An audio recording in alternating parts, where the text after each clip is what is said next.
And in 1960, Mississippi Democratic Governor Hugh White even requested that evangelist Billy Graham segregate his crusades, something Graham refused to do. In fact, when South Carolina Democratic Governor George Timmerman learned that Billy Graham had invited African Americans to a Reformation rally at the South Carolina State Capitol, he promptly denied use of the facilities to the evangelist. Some Democratic Southern governors did work for integration, including Tennessee Governor Frank Clement, Florida Governor Leroy Collins, and Kentucky Governor Happy Chandler.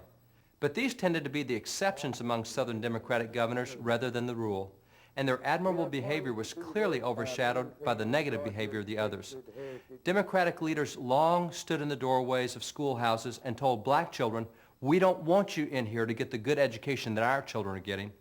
Today, as many black students have become mired in urban schools that are often failing or deteriorating, Democrats are once again standing in the doorway. Consider the situation in Washington, D.C., where 84% of the city's students are black, despite the fact that nearly $13,500 is spent each year on every student in the district, an amount almost twice the national average of $7,500 per student. D.C. schools currently rank among the worst of all schools in the nation. Congress therefore moved to provide help by providing a $7,500 voucher for low-income students who are trapped in failing schools, a voucher they can redeem to attend a better school, a school chosen by that student and his or her parents. When that congressional proposal came to a vote, only 1% of Democrats in Congress supported vouchers and parental choice in education, even though nationally, nearly 70% of African Americans with children support educational choice. While Democrats once stood in the doorways of public schools and told black students, "We don't want you in here," they're again standing in the doorways of public schools, this time telling black students that they don't want them out, that they want them to remain in failing schools. It appears that for a century and a half, Democrats have often taken wrong positions on educational opportunity for black Americans. Returning back to the 19th century, Representative John Roy Lynch, a congressman from Mississippi, was mentioned earlier. He had grown up as a slave until freed by the Emancipation Proclamation in 1863. Within a decade, he had become Speaker of the House in Mississippi and later received presidential appointments from Republican Presidents Benjamin Harrison and William McKinley. Lynch was appointed an Army officer during the Spanish-American War, earned a law degree, and was the chairman of the Republican Party in Mississippi. He was a leader who served his state and his nation well. In 1884, John Roy Lynch became the first black American to preside over a national political convention, the Republican National Convention in Chicago. Lynch's love for his country was still very evident and reflected the patriotism still evident among African Americans today. I love the land that gave me birth. I love the stars and stripes. This country is where I intend to live, where I expect to die, to preserve the honor of the national flag and to maintain perpetually the union of the states. Hundreds, and I may say thousands of noble, brave, and true-hearted colored men have fought, bled, and died. While Lynch was the first black American to preside over a national political convention, he was not the last. U.S. Senator Edward Brooke presided over the 1968 National Republican Convention, and Representative J.C. Watts presided over the 2000 National Republican Convention. While 3 black Americans have presided over national conventions for Republicans, to date, Democrats have never had a black American preside over any of their national Democratic conventions. A further indication that the Democrats were well known for their bloody atrocities against blacks is seen in this illustration from Harper's Weekly showing the major elements and influences of the Democratic Party. The illustration shows the various banners under which Democrats gathered, and those banners included the Stars and Bars carried by Confederate soldiers, the pro-slavery banner, the Ku Klux Klan banner, the New York Rioters banner, referring to the massive riots instigated against blacks by the Democrats in New York, leading to the killing and injuring of as many as 1,000 citizens, and finally, the Democratic banner of repudiation, referring to the Democrats' opposition to paying the national debt incurred in putting down the Southern pro-slavery rebellion. These were the various movements led by Democrats, and Americans in that day knew what Democrats stood for. By the 1880s, a movement called Southern Redemption had begun in earnest. Southern Redemption was a political movement to redeem the South from the Reconstruction Acts and the civil rights laws passed by Republicans, laws and acts that Southern Democrats believed threatened their version of a Southern society. The best way for the Democratic legislatures to redeem their state was to deprive black Americans of their political rights through the passage of state laws that restricted, removed, or even blatantly violated their civil rights, as well as through the prompt repeal of state laws that had suppressed Klan violence.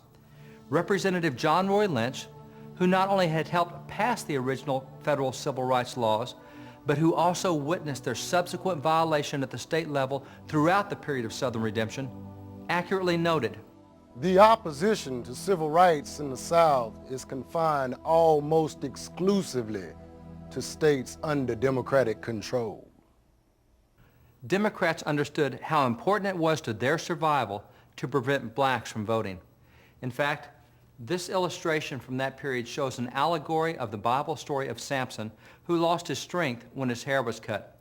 In the picture, you see that the woman has used her razor, called the lost cause regained, to cut the black Samson's hair and cause him to lose his strength. And what is his hair? His strength? It is called suffrage, or voting. With the strength, or the vote, of black Americans removed, you see the various Democratic groups and leaders rejoicing in the background, including Confederates, the KKK, pro-slavery forces, and various famous Democratic leaders of that day, including General Nathan Bedford Forrest, who headed the Ku Klux Klan. By the way, notice the phrase, the Democratic barbecue, and that Democrats are burning various books in the foreground, including the Holy Bible. As this illustration confirms, limiting black voting became the major goal for Southern Democrats. Given the explicit federal voting protections that had been established by the 14th and 15th Amendments and by the numerous federal civil rights laws, it was no easy task for Democrats to circumvent these protections. It required devious and cunning methods, and Southern Democratic legislatures implemented almost a dozen separate devices to keep blacks from voting. The first device was the poll tax, a fee paid by a voter before he could vote. The fee was high enough that most poor were unable to pay the tax and therefore were unable to vote. And while some Southern whites were poor, nearly all Southern blacks were poor, having just emerged from slavery and not yet having established an independent means of living. Literacy tests were the second means that Democrats used to disenfranchise blacks. Literacy tests required a voter to demonstrate a certain level of specific knowledge before he could vote. In some cases, the test was 20 pages long for blacks, and those administering the test were white Democrats who nearly always ruled that blacks were illiterate. Grandfather clauses were the third device used to disenfranchise black Americans, allowing only those individuals to vote whose father or grandfather had been registered to vote prior to the passage of the 15th Amendment. This law ensured that poor and illiterate whites could vote, but not blacks. The fourth device was suppressive election procedures. This included the use of multiple ballots. That is, a Republican voter might be required to cast a ballot in up to 8 separate locations, or sometimes to vote for each individual Republican on a ballot at a separate location before the ballot would be counted. Democratic officials often failed to inform black voters of this complicated procedure, and their ballots were therefore disqualified. Democrats also used what were called hide-and-seek polling places, moving voting boxes to unknown locations at the last minute and then posting armed guards in case any black should stumble upon the voting box. The fifth device included the use of so-called black codes, later called Jim Crow laws, to restrict the freedoms and economic opportunities of blacks. Representative Robert Brown Elliott reported, "Among the first acts of legislation adopted by the Southern Democratic states were laws which imposed upon the colored race oppressive disabilities and burdens and curtailed their rights in the pursuit of life, liberty, and property to such an extent that their freedom was of little value. Colored citizens were in some states forbidden to even appear in town. They were required to reside on and cultivate the soil without the right to purchase or own it. They were excluded from many occupations, and they were not permitted to testify in any court where a white man was a party." National observers at that time concluded that the Democratic South was simply trying to institute a new form of slavery through the use of these black codes. Representative Richard Kane of South Carolina agreed. When the government of the United States had made the black man free, when Congress, in the greatness of its majesty, prepared to give to every class of men their rights, and in reconstructing the southern states, guaranteed to all the people their liberties, Democrats refused to agree to the laws enacted by Congress. You Democrats refused to, and I quote, accept the situation. To recognize the rights of that class of men in this land, you sought to make the Reconstruction Acts a nullity, if possible.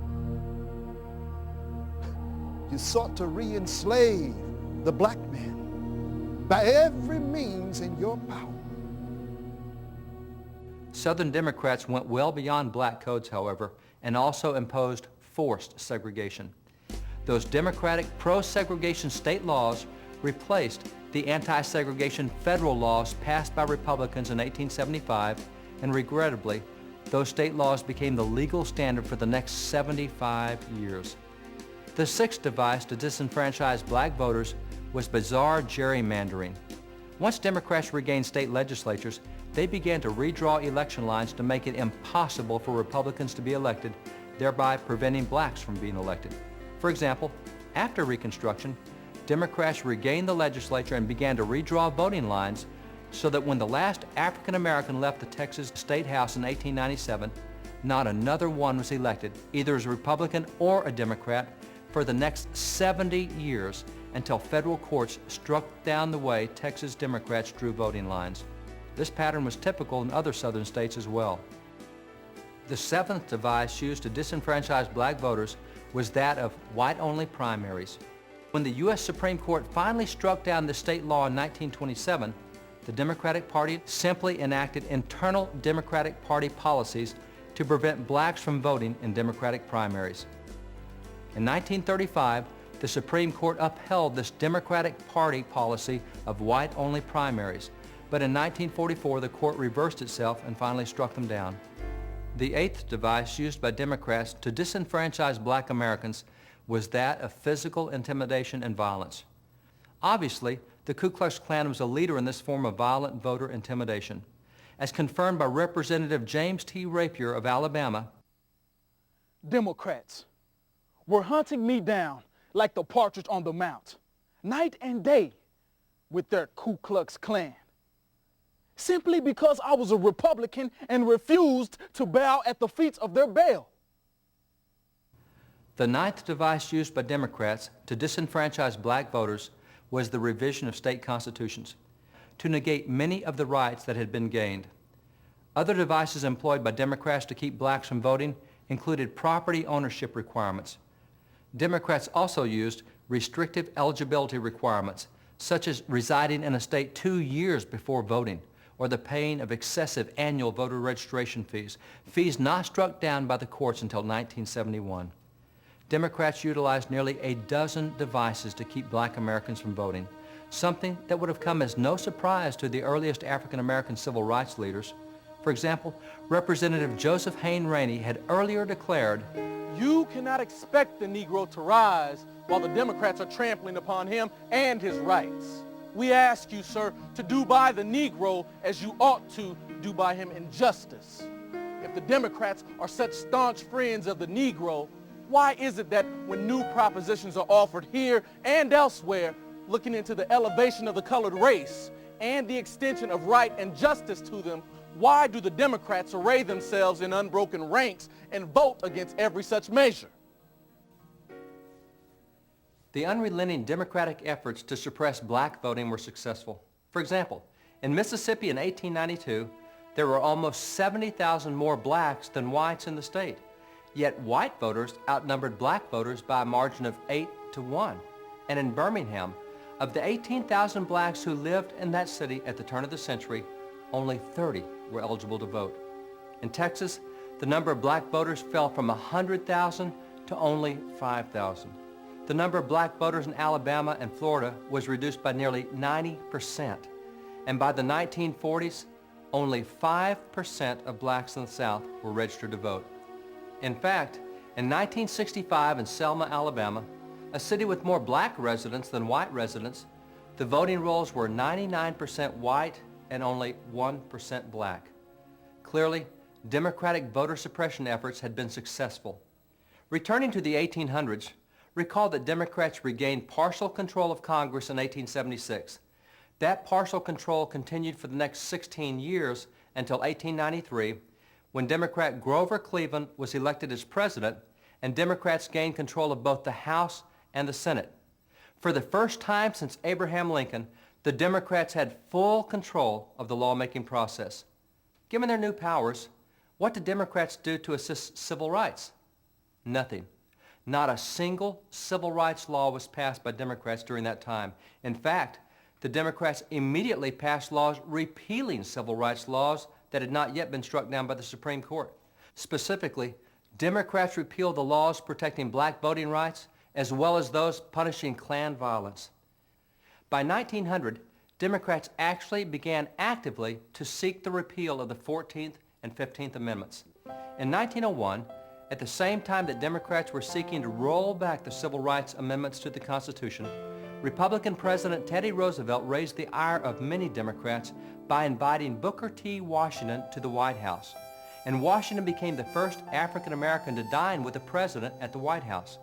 While Booker T. Washington's wise counsel was snubbed by Democratic President Woodrow Wilson, it was gladly sought by 3 Republican presidents for whom he served as advisor, including William Taft, William McKinley, and Teddy Roosevelt.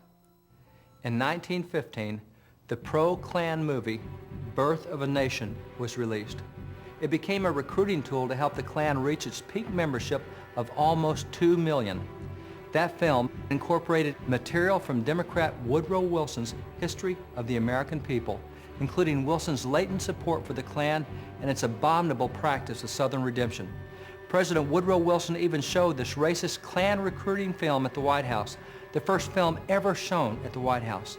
Wilson also enacted pro-segregation policies within his administration. By the way, much attention has been focused in state and federal legislatures on reparations proposals, that is, on the seeking of government payments to African Americans for the historical violation of their civil rights. Yet given the political history of African Americans, it might be much more appropriate if those demands for reparations were made to the Democrat Party rather than to the federal government. Returning to the historical timeline, by 1932, Republican Herbert Hoover had finished his first term as president and was running for re-election. His challenger was Democrat Franklin Delano Roosevelt. In that election, Roosevelt, in an unusual move, invited black Americans to vote Democratic in the elections. Roosevelt understood his party, however, and made only subtle overtures to black Americans while avoiding any overt civil rights promises. So how did black Americans respond to Roosevelt's invitation to join the Democrats? They printed and distributed this handbill. At the bottom, its caption reads, "Who's a Democrat?" Most would assume this statement to be a question. However, it's not. It's a declaration rather than a question. Notice the exclamation mark rather than the question mark at the end of the caption. So what statement was being made here about the Democrats? Examine the picture. A young black boy gazing prayerfully up toward heaven as if seeking hope or help. At his foot is a newspaper. Notice the title on the paper. Lynch, 2 more in Florida. That headline referred to 2 recent lynchings in Florida, those of Richard and Charles Smoke on August 28, 1931. For black Americans in that day, reminding them of lynchings was enough said about Democrats. Of all forms of violent intimidation, lynchings were by far the most effective. Between 1882 and 1964, 4,743 individuals were lynched, 3,446 blacks and 1,297 whites. Republicans often led the efforts to pass federal anti-lynching laws, and their platforms consistently called for a ban on lynching. But Democrats successfully blocked those bills, and the Democratic platforms never did condemn lynchings. The accounts of lynchings are not just the lore of ancient American history. Many alive today still vividly remember those horrid occurrences, and many were personally and directly impacted by lynchings. One such individual is the Reverend Charles Jackson of Houston. Reverend Jackson is well known across the nation as one of its most successful ministers. He was the first pastor in America, the first pastor of any color, to be nationally televised from the pulpit on a weekly basis. He also built a large, successful megachurch in Houston, the Pleasant Grove Missionary Baptist Church, with more than 5,000 families. Pastor Jackson has preached across the world, has helped start hundreds of churches in America and abroad, and has traveled to foreign nations in company with the U.S. President. But Reverend Jackson's beginnings were very humble. He was raised in East Texas. One night, a terrified young black boy came running up to their house. Pastor Jackson's grandfather went out onto the front porch to defend the young man.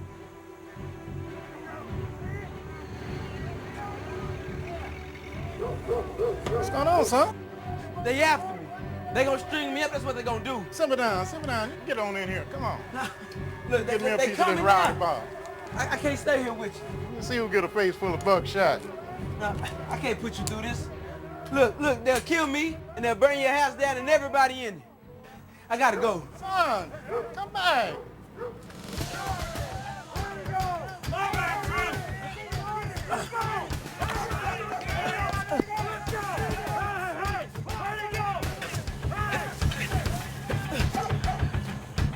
Come on, nigga. Come on, boy. There you go. Come on, boy. Man, everywhere are you? Come on, boy. We got a necktie party for you. Come on, boy. Now you hide. Come on, boy.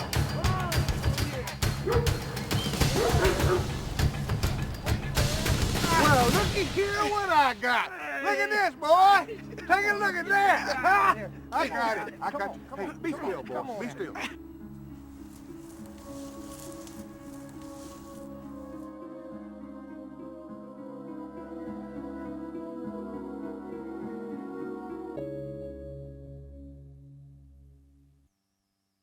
How has Pastor Jackson handled this incident that so early shaped his own life and that of his family? In the same way that so many others from that era and from previous eras handled the problem. Relying on their faith in God, which has always been at the core of the African American community, they forgave their tormentors and oppressors. Understandably, these events etched vivid, indelible pictures in the mind of Pastor Jackson's mother, who had witnessed the lynching and whose own sister had been raped and murdered by the mob. Mrs. Jackson later became pregnant, but did not know at that time whether her unborn child was a boy or a girl. Nevertheless, she faithfully prayed over that unborn child every day. Lord, if this baby be a boy, don't let him hang from a bridge. That unborn child for whom she faithfully prayed was Pastor Jackson. The Reverend Richard Allen, like so many black Americans before and after him, provides an excellent example. He had been a slave in Delaware, and while only a boy, he was sold separately from his mother, whom he never saw again. While still a slave, Allen became a Christian and began to preach on his and on neighboring plantations. He eventually obtained his freedom, served in the American Revolution, became a minister, and then founded the AME denomination. Despite the grief and tragedy that he had personally experienced in his own life, he understood that bitterness only harms one of the two parties involved, and quite frankly, it harms the innocent party rather than the guilty one. Therefore, Reverend Allen wisely admonished those who had been mistreated. Let no rancor or ill will lodge in your heart for any bad treatment you may have received from any. If you do, you transgress against God, who will not hold you guiltless. He would not suffer it even in his beloved people, Israel. And you think he will allow it unto us? I am sorry to say that too many think more of the evil than of the good they have received. Reverend Jackson, like so many black Americans before and after him, followed the teachings of Christianity and forgave his persecutors, holding no bitterness or ill will even to this day. Many today are unaware of how much pain there was and how real lynching was in recent generations, generations still alive right now. Recall from the lynching numbers that even though almost 5,000 Americans were lynched, black Americans were lynched at a rate almost 3 times higher than whites. Why? According to Representative John Roy Lynch, more colored than white men are thus persecuted simply because they constitute in larger numbers the opposition to the Democratic Party. Representative Richard Kane agreed. The bad blood of the South comes because the Negroes are Republicans. If they would only cease to be Republicans and vote the straight-out Democratic ticket, there would be no trouble. Then the bad blood would just sink entirely out of sight. While the opposition of Democrats to African Americans was vividly demonstrated by lynchings, that opposition went beyond lynchings and included every possible form of obstruction to civil rights in general. This fact is widely known by black Americans, as confirmed by Representative Joseph Hayne Rainey. You gentlemen on the Democratic side of the House have voted against all the amendments of the Constitution and the civil rights laws enforcing the same. Why did you do it? I answer because those measures had a tendency to give the poor Negro his just rights and give him freedom of speech, freedom of action, and the opportunity for education, that he might elevate himself to the dignity of manhood. Now you come and say to us that you are our best friends. We would that we could look upon you as such. We would that your votes recorded from day to day only demonstrated, but your votes and your actions prove to the Negroes of the entire country that the Democrats are in opposition to them. And if the Democrats could have their way, our race would have no foothold here. The Democratic Party may woo us. They may court us and try to get us to worship at their shrine. But I will tell the gentleman that we are Republicans by instinct, and we will be Republicans as long as God will allow our proper senses to hold sway over us. Frederick Douglass agreed. In fact, he recommended each colored voter of the state should say in scripture phrase, "May my hand forget its cunning and my tongue cleave to the roof of my mouth, if ever I raise my voice or give my vote for the nominees of the Democratic Party." Given the long historical record of Democrats opposing black Americans prior to 1932, it was amazing that in that election that Roosevelt should reach out for black votes. So this handbill, to remind black voters of who the Democrats were, simply reminded them of lynchings. Not surprisingly then, in that 1932 presidential election, incumbent Republican President Herbert Hoover received more than 3/4 of the black vote over Democratic challenger Franklin D. Roosevelt. Despite the strong and united opposition of black Americans, Roosevelt narrowly won that election, and he did genuinely begin to try to make some changes in the direction of his Democratic Party.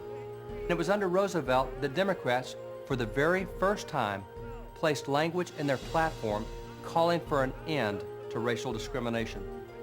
Yet despite the new language in their platform, Democrats in Congress still killed every piece of civil rights legislation introduced in that era.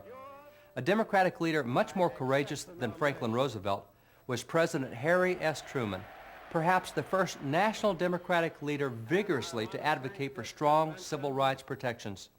Despite his noble goals, Truman, like FDR before him, learned that it was difficult for rank-and-file Democrats to reshape their long-held views on race. The depth of this Democratic opposition was apparent in Texas, when Democratic candidate for governor Ma Ferguson dared to criticize the Klan's role in the Southern Democratic Party.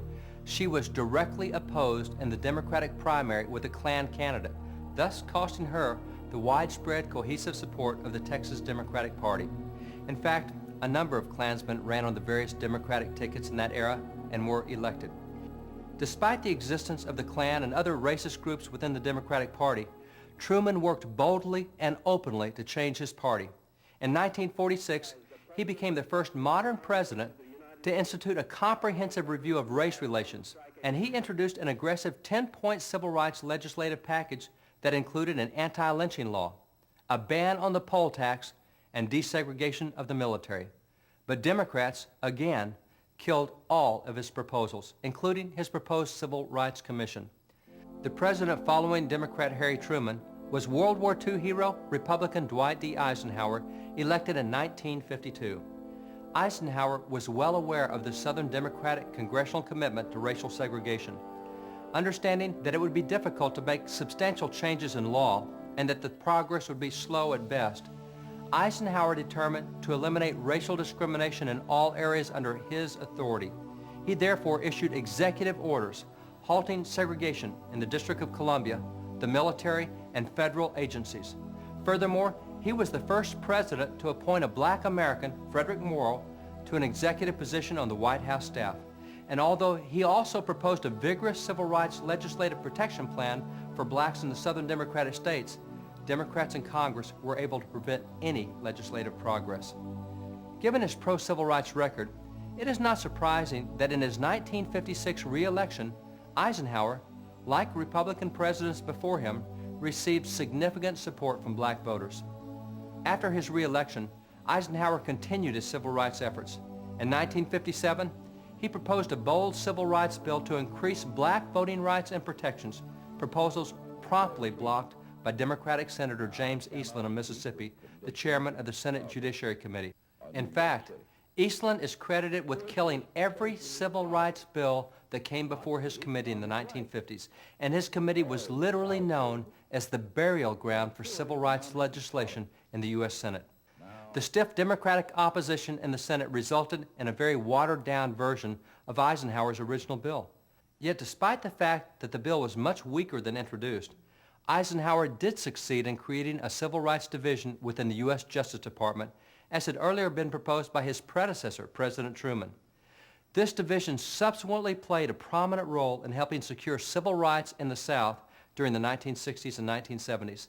That law also started a Civil Rights Commission that became instrumental in publicizing the effects of Southern segregation and racial oppression. In 1959, Eisenhower presented a second civil rights bill to Congress. That bill was met with unyielding opposition in the House by Democratic Representative Howard Smith of Virginia, chairman of the House Rules Committee. In fact, Smith would actually disappear from Congress for weeks on end simply to keep his committee from acting on the civil rights bill. Democratic House member Emanuel Seller of New York, chairman of the House Judiciary Committee, exerted extraordinary effort to move the bill forward even though he was strongly opposed by other members within his own party. When the bill finally passed the House and arrived in the Senate, it was gutted by Democrats before being passed into law, once again preventing the federal government from intervening on behalf of black Americans whose civil rights were being violated in the South. Democrat John F. Kennedy was elected president in 1960. Following the violent racial discord in Birmingham in 1963, Kennedy did send a major civil rights bill to Congress, a bill based on the findings of Eisenhower's 1957 Civil Rights Commission. Kennedy worked aggressively for the passage of that civil rights bill, but was tragically assassinated before he could see its success. Democratic successor Lyndon Johnson picked up the civil rights measure, but like his predecessors, he faced stiff opposition from his own party. In fact, Democratic Senators Robert Byrd of West Virginia and Richard Russell of Georgia led the opposition against the 1964 Civil Rights Act, including lengthy and extended filibuster speeches. Republican Senator Everett Dirksen resurrected language proposed by Eisenhower's Attorney General in 1960, thus breaking the filibuster of the Civil Rights Bill and allowing Johnson to sign into law the Civil Rights Act of 1964, followed by the Voting Rights Act of 1965. Perhaps the most recognizable civil rights leader of that era was the Reverend Dr. Martin Luther King, Jr. Like Frederick Douglass, the great civil rights leader of the previous century, Dr. King was also a Christian minister of the gospel. He was with President Johnson when the famous Civil Rights Bill was signed into law. These two important civil rights acts were signed into law under a Democratic president, but it was the Republicans in Congress who made possible the passage of both acts, for Johnson had been unable to garner sufficient Democratic support to pass either bill. At that time, Democrats had 315 members in Congress, almost 2/3 of the House and 2/3 of the Senate. President Johnson needed only a simple majority, only 269 votes to get those bills passed. But out of the 315 Democrats, only 198 voted for the Civil Rights and Voting Rights Acts. Democrats had it completely within their power to pass those bills, but they did not. Republicans overwhelmingly came to the aid of Democrat President Johnson. If not for the strong support of Republicans, the Civil Rights Act of 1964 and the Voting Rights Act of 1965 would never have become law, not to mention the fact that the heart of both bills came from the work of Republican President Dwight D. Eisenhower. Other significant progress in civil rights had also been made in 1964. For in addition to the Civil Rights Act, it was that same year that the passage of the 24th Amendment to the Constitution abolishing the poll tax had occurred. Significantly, a repeal of the poll tax had been proposed on at least 14 previous occasions, and on 5 of those occasions, the House had actually passed a ban, but each time the Senate Democrats had kept the poll tax alive. It was nearly 85 years after the first poll tax was instituted by Democrats before the ban on the poll tax was finally approved by the Senate. And of the 16 senators who wanted to keep the poll tax alive, 15 of them were Democrats. The positive impact of these changes was both obvious and immediate. Within a year, 450,000 new Southern blacks were successfully registered to vote. In Mississippi, voter registration of black Americans rose from only 5% in 1960 to 60% by 1968, and the number of blacks serving in federal and state legislatures rose from only 2 in 1965 to 160 by 1990. African Americans made their earliest and some of their most significant political and civil rights gains while affiliated with the Republican Party, and that progress is still continuing in this generation. Consider the Texas election in which African American Ron Kirk, former mayor of Dallas, was running for a U.S. Senate seat. When Kirk lost that election, voices across the nation asserted that the South was still too racist to elect a minority on a statewide ballot. What they failed to mention was that in that same election, 3 African Americans were elected to statewide office on the very same statewide ballot as Kirk, but those 3 were elected as Republicans rather than Democrats. Apparently, Texas became the first state in American history to elect 3 black Americans to statewide office, but since they were all Republicans, that story simply was not reported. And in that same election cycle, black Americans were elected to statewide office in other states as well, including a black lieutenant governor in Ohio and another in Maryland, both as Republicans. An important point is illustrated by these recent elections and by scores before them. In democratically controlled states, rarely are African Americans elected statewide, with the exception of U.S. senators in Illinois and a governor in Virginia.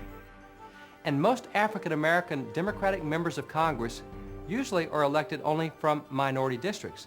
That is, Democratic districts where minority voters make the majority rather than where there's a Democratic majority of white voters.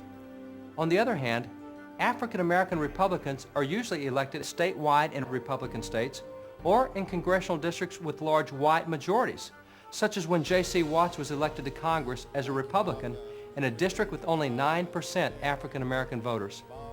Perhaps this explains why Frederick Douglass, a century ago, reminded black Americans, For colored voters, the Republican Party is the ship, all else is the sea. the political history of African Americans has often proved Douglass right. Yet no one from any background, whether a political, religious, or racial background, should ever love any political party above principle.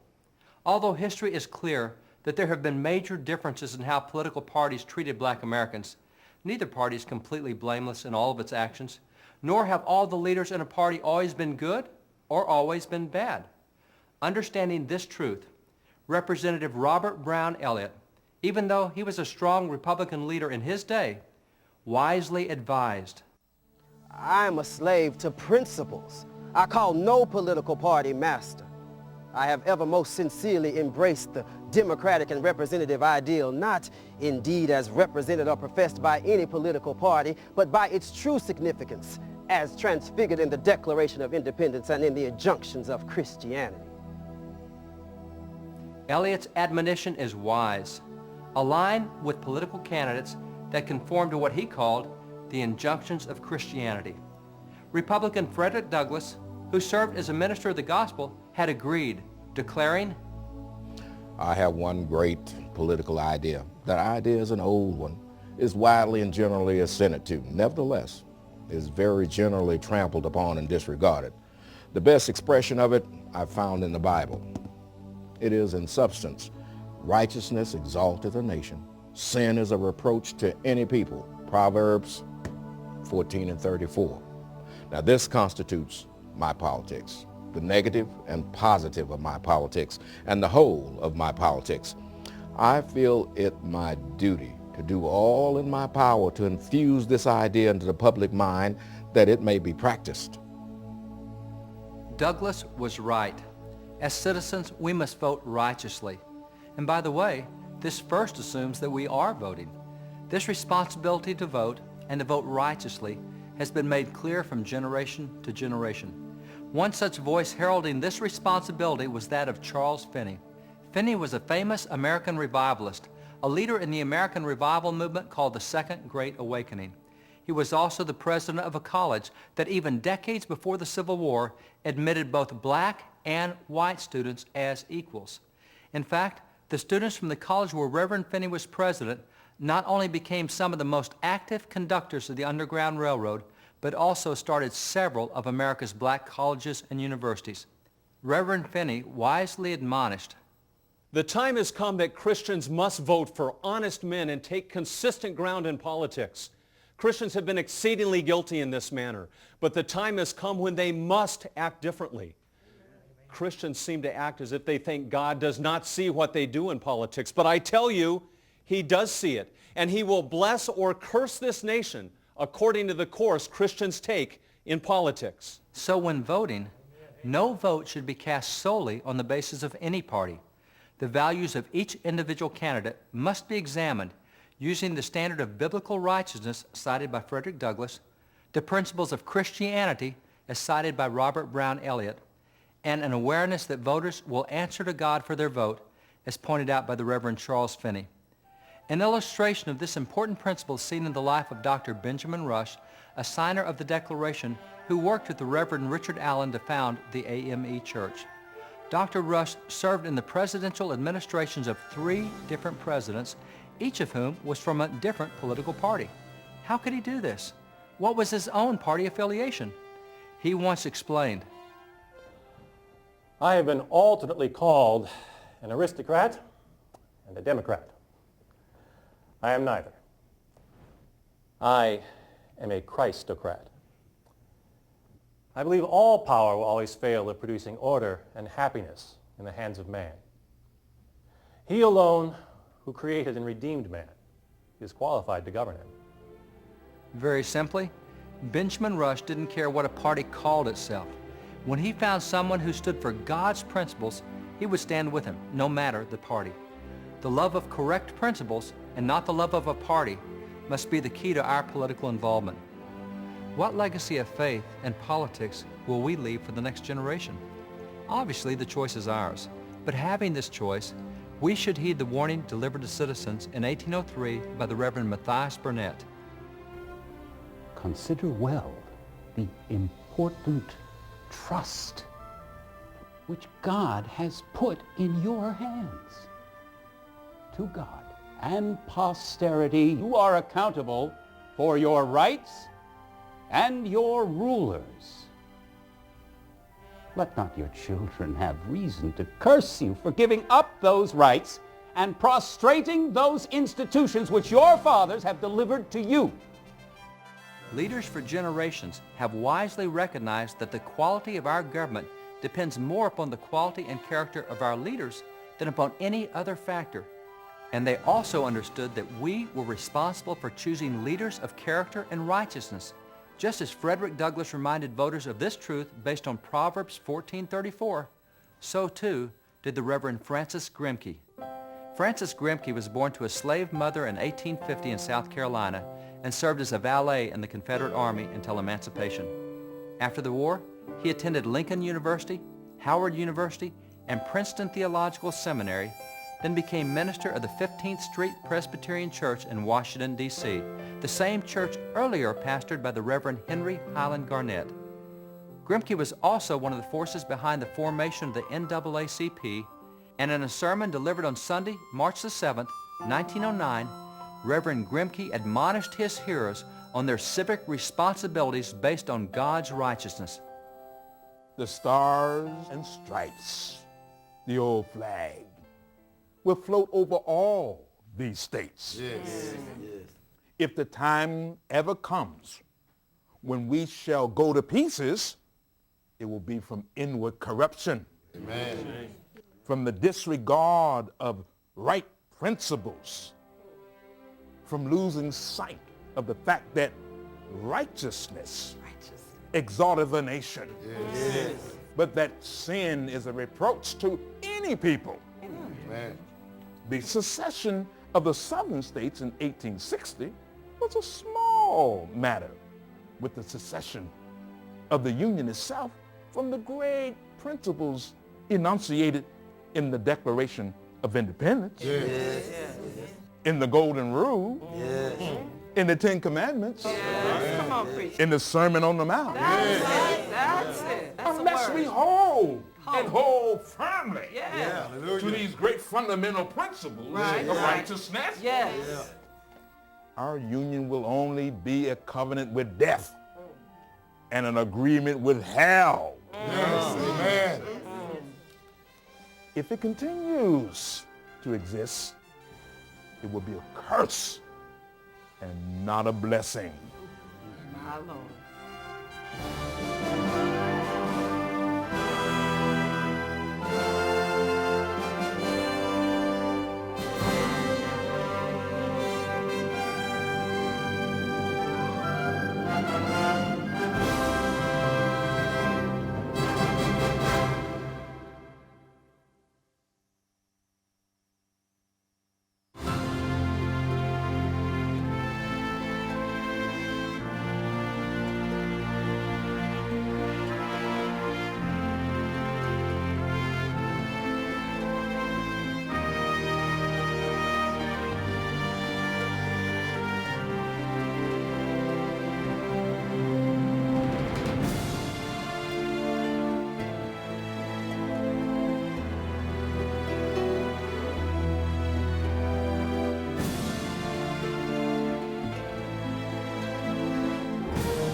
Through Wall Builders, you'll experience more of America's forgotten history and heroes. You'll discover again our great moral, religious, and constitutional heritage through award-winning DVDs, tapes, CDs, books, and other exciting materials. America's Godly Heritage, Wall Builders' premier video, clearly shows us the beliefs and ideals that once guided our nation's founders. Those ideals have now all too often disappeared. And in America's Godly Heritage, David Barton documents the tragic results. This compelling video is galvanizing support across the country from Americans who want to see this nation return to its sacred roots. For 4 centuries, 3 essential elements formed the core of American education: religion, morality, and knowledge. And these values produce some of the world's greatest leaders in science, government, theology, and jurisprudence. In recent decades, American schooling has turned secular with disastrous results. In David Barton's 4 Centuries of American Education, you'll see the evidence for America's educational decline. You'll also see the leading educators and textbooks of the past that once made America a world leader in education. This video will challenge and inspire us to reach educational greatness again. The powerful video, The Spiritual Heritage of the United States Capitol, winner of both the Angel and Telly Awards, brings to life the exciting religious history of our nation's most cherished landmark. Through dramatic reenactments, you'll experience the great events and inspiring lives that shaped our nation in its early years. Through a compelling video tour, you'll marvel at the works of historical and religious art displayed throughout the building, and you'll discover the true stories of the many godly heroes honored within its chambers. Featuring the only existing tour of the Capitol on video, The Spiritual Heritage of the United States Capitol is an unforgettable journey you don't want to miss. In the role of pastors and Christians in civil government, you'll discover how the church played an invaluable part in the struggle for America's independence. You'll learn about the leadership of Christian founders in establishing American government. By carrying out teachings found throughout the pages of the Bible, Christians changed the course of a nation. The Angel Award-winning video Keys to Good Government reveals why scandals seem to plague public officials today. You'll learn valuable insights from great early leaders such as William Penn, Noah Webster, Benjamin Rush, John Adams, and George Washington. And you'll see how they explain both the loss of integrity and the strategy for restoring it in public life. In The Foundations of American Government, you'll take a look at the powerful effect biblical principles had on public policy in our nation's history. You'll examine founder statements surrounding the First Amendment. Then you'll see statistics showing the downturn our country has made following the disastrous 1962 Supreme Court decision rejecting the founders' intent. Each of these compelling videos is available on DVD, VHS, CD, and cassette. Also available are thought-provoking audio messages including faith, character, and the Constitution, the Bible and the judiciary, and many more. Order at wallbuilders.com today. In addition, Wall Builders offers a wide variety of intriguing works in print. America, To Pray or Not to Pray is David Barton's classic, well-researched examination of the decline of values in America and the staggering social problems created as a result. In Original Intent, David Barton looks at a wayward Supreme Court that has victimized the religious aspect of the First Amendment, separation of powers, and many other protections guaranteed by the Constitution. In the words of the justices themselves, the court has become a national theology board, a super board of education, and a group of amateur psychologists on a psycho journey. In repudiating these activist ideas, Original Intent goes back to thousands of primary documents written by leaders in American history. It shows the founders' ideas about the true place of the Supreme Court in government. For a detailed and intensive biography of one of America's greatest founders, read Benjamin Rush, signer of the Declaration of Independence. The brilliant leader who served under 3 presidents, started the nation's first Bible Society, and as the leading physician of his day, earned the title Father of American Medicine. David Barton relates another exciting but little-known account from history in his book, The Bulletproof George Washington. Enjoy this miraculous true story of God's intervention in battle to save George Washington's life. Another valuable resource is the handy Documents of Freedom, containing the nation's 3 founding documents in a convenient pocket size that's perfect for giveaways or quick reference. In addition, don't miss these historic reprints, Ethics, an Early American Handbook, Lives of the Signers, Noah Webster's Advice to the Young, the 1777 New England Primer, and many others. Also, take a look at Wall Builders' Great American Posters series. All are available through our website at wallbuilders.com, where you can place your order quickly and easily, or write to us at P.O. Box 397, Aledo, Texas 76008. For information, call 817-441-6044, and for phone orders, 1-800-873-2845. Contact us today.